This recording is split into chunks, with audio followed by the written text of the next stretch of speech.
Hai, selamat datang kembali di Mimin Art Channel. Tentunya penasaran kan dengan alur cerita selanjutnya? Yuk kita langsung saja dengerin ceritanya. Bab 181. Berbagai pikiran buruk menghantui Aileen. Napasnya seketika terasa sesak dan membuat seluruh tubuhnya lemas. Bingkai foto pernikahan yang hancur sepertinya membawa sebuah pertanda buruk. Menarik napas dalam-dalam, wanita itu segera beranjak. Tergesa-gesa membersihkan sisa pecahan kaca sebab si kecil Bian dan Alea kerap berlarian di kamar. Dan sampai terkena pecahan kaca. Aduh, serpihan kaca tajam menancap di ujung jari telunjuk. Cairan merah segar perlahan menetes pada lantai. Hal sepele yang berhasil membuat Aileen merasa semakin gelisah, takut dan khawatir berlebih. Ia bahkan sudah hampir menangis. Bukan karena perihnya pecahan kaca yang menggores, melainkan naluri sebagai seorang istri. Aileen bergerak cepat membersihkan sisa pecahan kaca dan meletakkan lembar foto ke meja. Gambar wajah Alpian yang terkena percikan darah diusapnya dengan selembar tisu. Setelah memastikan pada lantai tidak ada lagi sisa pecahan kaca, Aileen mengempas tubuhnya di tepi ranjang. Meraih ponsel yang tergeletak di meja, lalu mencoba menghubungi nomor sang suami. Tetapi sama sekali tidak tersambung, padahal baru 30 menit lalu mereka saling bertukar suara di telepon. Kenapa nomornya tidak bisa dihubungi? Aileen bergumam lirih, lantas memilih menghubungi putranya. Beberapa saat ia menunggu hingga terdengar suara Boy di ujung telepon. "Ya, Mama. Sayang, apa Papa sudah sampai?" tanyanya tanpa basa-basi. "Belum, Mah. Papa belum datang dari tadi." Aileen mencoba menekan perasaan dengan meyakinkan diri bahwa semua akan baik-baik saja. "Mungkin masih di jalan. Boy lagi apa sekarang?" "Lagi main sama Dedek Pio di tempatnya Om Gale." "Oh, kalau gitu tolong Mama kasih teleponnya ke Bunda Riana ya." "Siap, Mama." Mata anak lelaki itu berotasi ke setiap sudut ruangan. Riana masih membersihkan dapur, membuat Boy segera beranjak dengan membawa ponsel miliknya. "Bunda, ini dari Mama." Riana mengulas senyum, lalu meraih ponsel. "Ya, Aileen," ucap Riana sesaat setelah mendekatkan ponsel pada daun telinga. Tangis Aileen langsung pecah. Riana merasakan bingung sekaligus bertanya-tanya tentang apa yang terjadi. "Kamu kenapa menangis? Ada apa, Aileen?" "Kak, apa benar suamiku belum sampai ke apartemen?" "Tenang dulu, Aileen, mungkin masih di jalan. Tadi hujan deras dan angin kencang." Riana mencoba menenangkan adiknya, "Tapi perasaanku tidak enak. Baru 30 menit lalu aku bicara dengannya di telepon. Sekarang sudah tidak bisa dihubungi. Seharusnya dia sudah sampaikan. Apa mungkin dia mampir ke restoran untuk makan dulu? Setauku tadi seharian dia ada meeting, mungkin tidak sempat makan. Tolong minta Kak Gali untuk mencari suamiku, Kak. Aku takut sekali." Pintanya terisak-isak. "Baiklah, aku akan minta Mas Gali mencarinya. Kamu tenang ya. Insya Allah tidak terjadi apa-apa. Kabari aku kalau Mas Alpian sudah pulang ya, Kak." "Ya, begitu dia pulang aku akan segera menghubungi kamu. Sekarang kamu tenang dan jangan menangis lagi. Aku akan minta Mas Gali mencarinya dulu." "Terima kasih." Panggilan pun terputus. Riana menatap Boy yang terpaku di sana. "Ada apa sama Papa, Bunda?" "Gak apa-apa, Nak. Itu Mama kamu cariin Papa, tapi Papanya masih di jalan. Sekarang main lagi sama Pio sambil tunggu Papa pulang ya." "Ya, Bunda." Riana melirik Gali yang masih duduk di ruang tamu sambil mengobrol dengan Jo dan juga Bara. Sesekali terdengar ketiganya saling melontarkan canda, terutama terhadap Jo yang sedang menjadi bulan-bulanan Bara. "Kira-kira kalau ketemu lagi kamu apaan? Apakan orang itu?" ucap Bara sambil tertawa kecil. "Duel pasti." Imbu Galih langsung tertawa. "Sepertinya dia masih dendam sama Alpian karena dulu sempat masuk penjara dan sekarang jadi buronan lagi karena kamu. Jangan bicarakan dia terus. Jiwa psikopatnya Jo yang sudah lama mati bisa hidup lagi," sambung Bara. yang langsung mendapat lemparan bantal dari Joe. Riana mengulas senyum tipis lantas mendekat dan berdiri di sisi sofa. Tangannya mengulur menyentuh pundak sang suami. "Mas, iya sayang." Gali mendongak matanya menatap sang istri. "Barusan Aileen telepon katanya Alpian tidak bisa dihubungi. Dia minta tolong untuk mencari suaminya." Riana membungkukkan badan sambil berbisik. Alis tebal Gali saling bertaut. Ia baru tersadar bahwa memang tidak biasanya Alpian pulang di jam seperti ini. "Aku akan coba hubungi orang kantor dulu." Baru saja Gali akan meraih ponsel, benda pipi itu sudah berdering. Kerutan di dahi Gali semakin dalam saat melihat nama Raihan tertera pada layar. "Mau apa Raihan telepon malam-malam begini?" gumam lelaki itu. "Jawab aja Mas, mungkin ada hal penting yang mau dibicarakan dengan kamu." Tanpa mengulur waktu, ujung jari jempol Gali menggeser simbol hijau pada layar ponsel, yang membuatnya langsung terhubung dengan Rehan. "Assalamualaikum." Suara Rehan terdengar tergesa-gesa dan sedikit panik. "Waalaikumsalam, ya Re. Maaf mengganggu malam-malam. Apa Pak Alpian ada di apartemen?" tanya lelaki itu tanpa basa-basi. "Alpian, dia belum sampai. Memang ada apa Re?" "Begini, aku ke kantor untuk mencari Melati. Tadi sore dia mengantar pesanan untuk salah satu staf. Tapi ini sudah malam dan dia belum pulang juga. Jadi aku menghubungimu karena tidak punya nomor telepon Pak Alpian. Tadi Melati memang ada di kantor, aku sempat bertemu dengannya. Apa mungkin dia ke tempat lain setelah ke kantor?" "Tidak mungkin. Salah seorang security memberitahu kalau Melati diantar pulang oleh Pak Alpian sejak tadi. Seharusnya kalau memang dia antar pulang sudah sampai ke rumah kan?" Sejenak Gali terdiam sambil memikirkan segala kemungkinan yang terjadi. Semoga tidak terjadi apa-apa, soalnya Alpian juga tidak bisa dihubungi sekarang. "Kamu tenang dulu, aku akan ke kantor sekarang." "Baik, terima kasih, aku tunggu." Gali menutup panggilan setelahnya, lalu melirik Riana. "Ini dari Rehan, katanya Melati belum pulang setelah minta izin mengantar pesanan kue ke kantor. Dan menurut petugas keamanan kantor, mereka melihat Melati naik ke mobil Alpian." Riana mulai tampak khawatir, apalagi jika teringat Aileen yang tadi menghubunginya sambil menangis. Terkadang firasat seorang istri tidak bisa berbohong. "Ya Allah, semoga tidak terjadi sesuatu yang buruk dengan Alpian dan Melati." Bara dan Jo saling melirik satu sama lain. Tanpa kata, seolah keduanya dapat saling memahami meskipun hanya dengan isyarat. "Aku akan ke kantor untuk menemui Rehan, sekalian cari Alpian." Gali bangkit meninggalkan tempat duduknya. Bara ikut aku ke kantor biar Jo tetap di sini." "Oke." Bara turut mengikuti Gali. "Boy ikut ya Om," pinta Boy yang sejak tadi menguping pembicaraan mereka tentang sang papa. Apalagi sebelum berangkat ke luar kota ia sudah ditugaskan untuk mengawasi papanya. "Jangan nak, kamu di sini saja, di luar masih hujan." Gali mengusap bahu anak lelaki itu. "Tapi Boy mau ikut cari papa. Kalau Boy ikut nanti siapa yang jaga Dedek Pio sama Bunda Riana di sini? Boy kan anak yang kuat. Biar Om Gali sama Om Bara aja yang cari papa." Gali melirik Riana. "Titip Boy dulu ya." "Ya Mas, hati-hati dan cepat hubungi aku kalau ada kabar." "Ya sayang." Gali dan Bara pun segera beranjak. Mobil melaju dengan kecepatan sedang, mengingat jalanan licin oleh hujan deras yang mengguyur. Tidak membutuhkan waktu lama, mereka sudah tiba di kantor. Ketika memasuki lobi, terlihat Rehan sedang duduk di kursi ruang tunggu. Ia tampak cukup gelisah.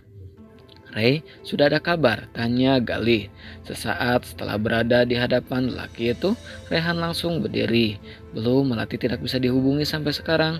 Aku khawatir terjadi sesuatu dengannya." "Jangan khawatir, kalau memang dia bersama Alpian, insya Allah dia aman." Rehan mengangguk pelan, namun tak dapat menghilangkan rasa khawatir. Terlebih adiknya adalah seorang gadis yang pergi berdua dengan seorang pria dewasa. "Kita cari pelan-pelan saja. Mungkin Alpian mampir ke suatu tempat," tutur Gali mencoba menenangkan Rehan. "Insya Allah, kamu sudah hubungi Umi? Siapa tahu saja Melati sudah ada di rumah sekarang." "Sudah, barusan," kata Umi. "Melati belum sampai." Gali mengembuskan napas panjang. Pikirannya turut dipenuhi pertanyaan tentang kemana saudara sepupunya itu. Untuk mampir makan malam berdua dengan Melati di sebuah restoran pun rasanya tidak mungkin. "Apa tadi ada orang lain lagi di dalam mobil Pak Alpian?" tanya Gali pada sang petugas keamanan. "Tidak ada Pak, tadi saya lihat Pak Alpian mempersilahkan wanita itu duduk di belakang." Gali kembali terdiam, sesekali mencoba menghubungi Alpian atau mengirimkan pesan. Namun sama sekali tidak ada respon apapun. Tak lama berselang, nada pengingat pesan pada ponsel milik Rehan terdengar. Dia segera mengeluarkan benda pipih itu dari saku jaket. Melihat nama yang tertera pada layar membuat wajahnya yang semula tegang menjadi lega. "Alhamdulillah ini dari Melati," ucapnya lalu membuka pesan. Namun dahinya kembali berkerut saat menatap ke layar ponsel. Melati kirim lokasi. Tidak ingin mengulur waktu, Raihan segera melakukan panggilan. Namun anehnya tidak ada respon dari adik perempuannya itu. "Ada apa, Ray?" tanya Gale. "Melati barusan kirim lokasi tapi begitu dihubungi tidak dijawab. Apa mungkin dia ada masalah? Di mana lokasi mereka sekarang?" Rehan perlihatkan layar ponsel di mana tertera lokasi keberadaan Melati sekarang.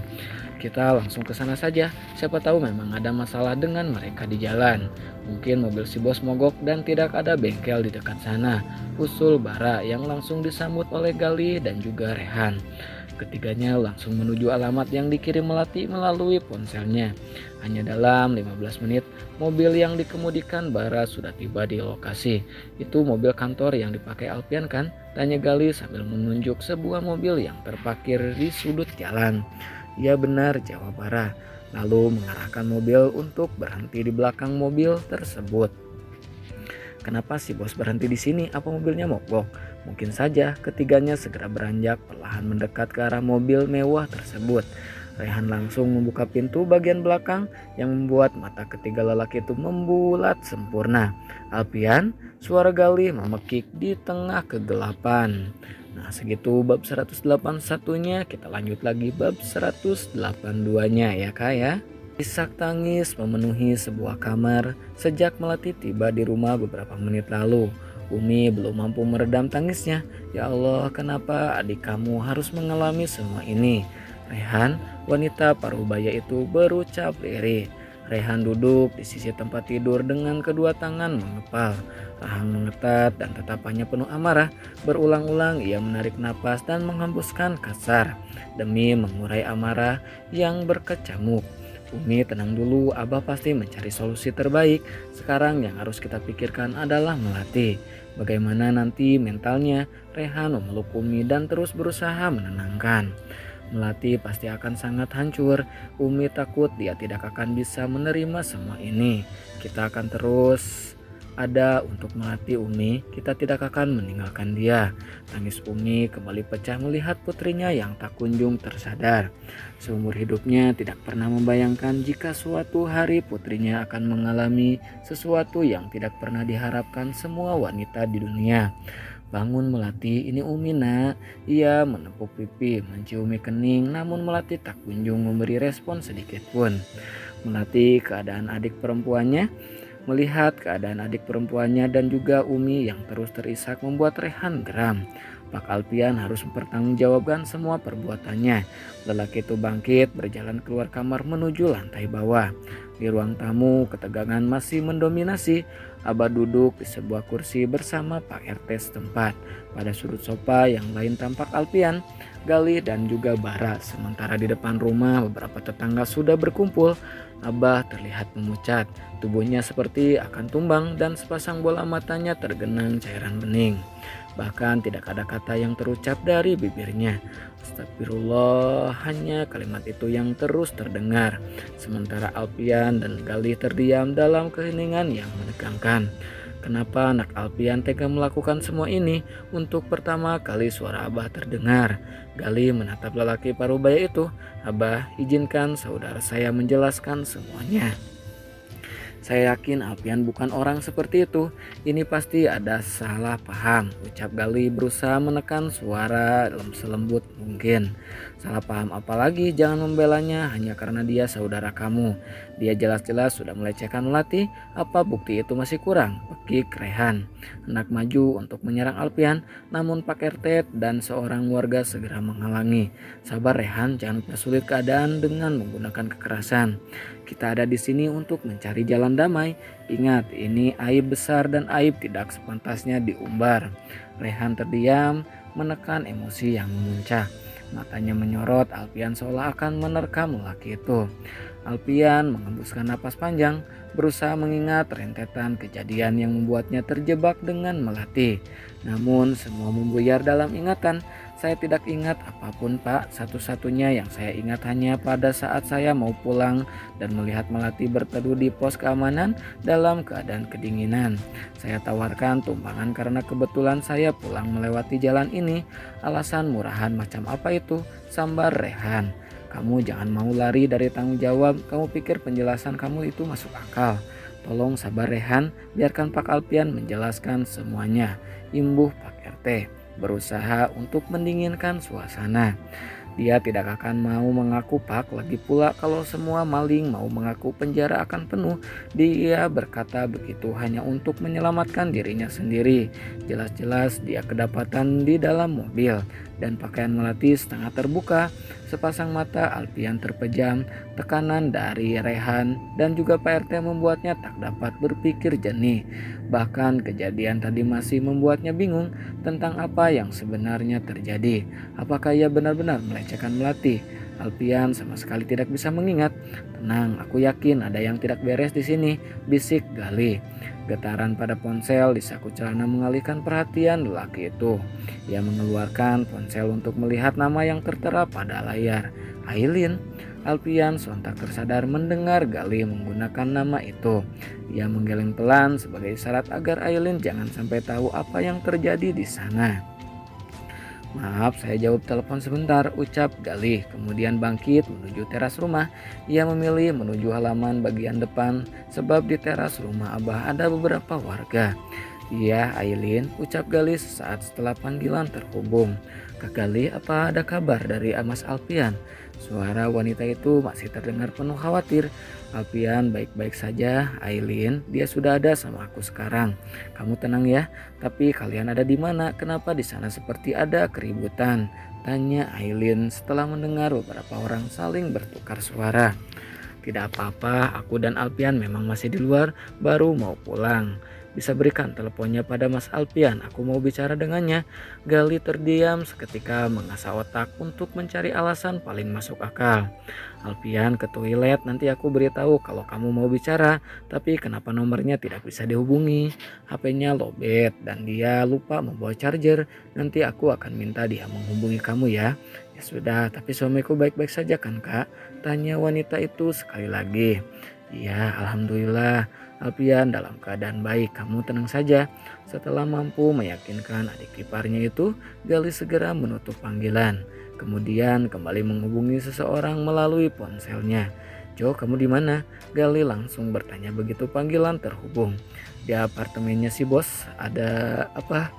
Ada masalah dengan Alpian di sini. Tolong jangan sampai Riana dan Aileen tahu. Informasi yang diberikan Galih membuat Jo mengerutkan dahi. Sejenak melirik Boy yang sedang memainkan gawainya. Masalah apa? Tanyanya nyaris berbisik. Aku tidak bisa jelaskan sekarang, kami sedang berada di rumah Ustadz Aiman. Kalau bisa kamu kesini, soalnya keadaan di sini cukup genting. Baik, aku segera ke sana. Galih menghembuskan napas kasar setelahnya. Ia melirik ke dalam rumah di mana suasana masih terlihat penuh ketegangan. Saya minta pertanggungjawaban kamu atas apa yang telah kamu perbuat pada adik saya. Suara Rehan kembali terdengar menggelagar. Bara yang sejak tadi terdiam bahkan mulai naik pitam.